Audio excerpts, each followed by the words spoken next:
I was looking for the best case I could get for my iPhone. A few things I was looking for. Number one, MagSafe compatible. Number two, can I drop this and not have a broken iPhone? Speck is a pretty reputable brand. This is not sponsored. However, I do have an affiliate link. If you click on it and buy something, I may get a small commission. But I thought I would just do a quick unboxing and review since I already bought this. And if you're watching this, it means you were probably thinking about a Speck case yourself. So here we are. Out of the box, it looks pretty good. You see that ring in there. That is the MagSafe magnet in there. That is a MagSafe mount I have for my tripod. It sticks to the case. That's a good sign. That means we passed the test. There's my iPhone 15 Pro Max.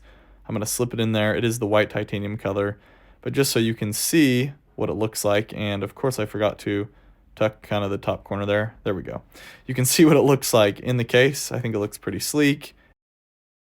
Good looking one for sure.